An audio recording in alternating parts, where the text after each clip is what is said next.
Hi there, my name is Mike, and today I'll be giving you a quick start guide to Flexbox. This isn't comprehensive, but it'll get you started and you can start making your own Flexbox projects after this video. So, to start, I've got this HTML file linked to a CSS style sheet. So to start, I'm going to make a div, and this is going to be with the class, we'll say container. And then I'm going to make a couple of item divs.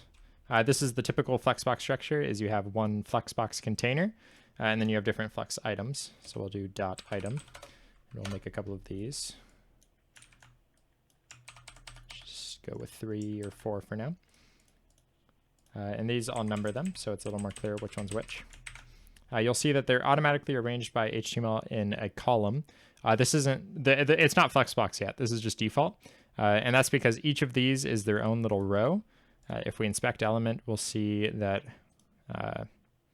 if I were to go on the body and then the div, you can see that each of these is an infinitely wide row, and it looks like they're arranged in a column there.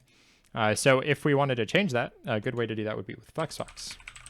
So to start, I'm going to make the container a flex container.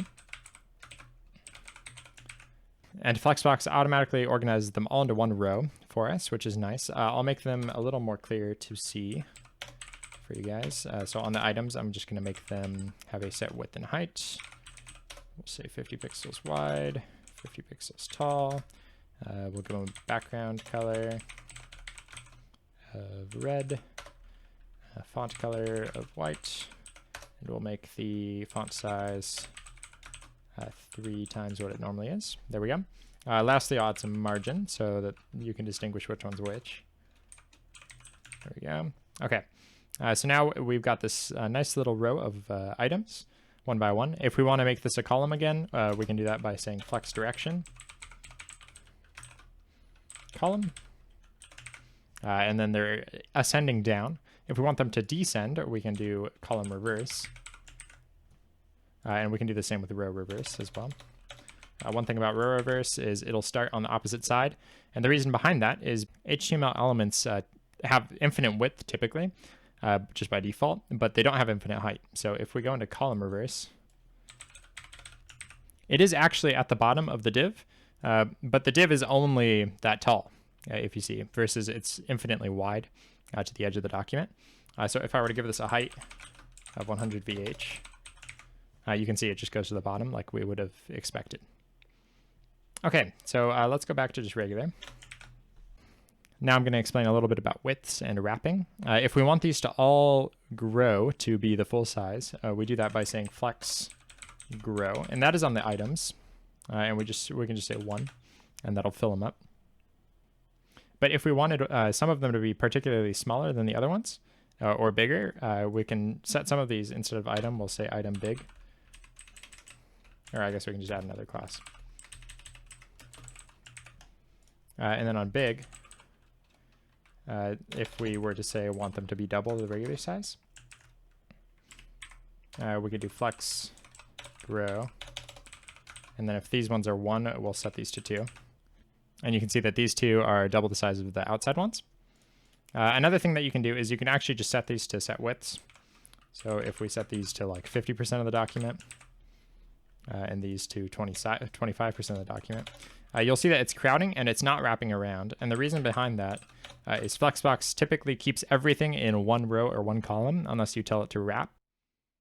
So if we say flex wrap, and then we say wrap, then you'll see that it's wrapping around. If we were to check, you'll see that each of the divs, it's not like there's any like space here in the item divs, but the Flexbox, since we set it to maximum height, it automatically spaces them out for us. And so it's making this thing where even though the item div isn't that big, it's got extra space. So we'll get rid of that height thing for now and just make it normal. So now you can see we've got this nice arrangement of tiles, but they're not centered, which is kind of annoying. The way we do that is justify content and then center. If you've tried to center anything in CSS before, you'll note that this is really nice and easy. Sometimes if I want to center something, I just use Flexbox because it's just a couple of things to center it. If we want to center it vertically, the way that we would do that is align content, or align items, typically, and you say center. But you'll see that since it's not a high, we got rid of that height. It just centers to the middle of itself. So if I give it the heights back, you'll see that now they're both centered. And they're not centered together, but it wouldn't really make sense if they were, because that would be a lot of height up here and a lot of height down here with nothing here. If we want to make this a little more clear, we can get rid of their widths and have flex wrap off. And you'll see that this is perfectly centered like you would expect it to be. All right, so thanks for watching. If you found this helpful, please do like, comment, or subscribe, and have a great day. Thank you.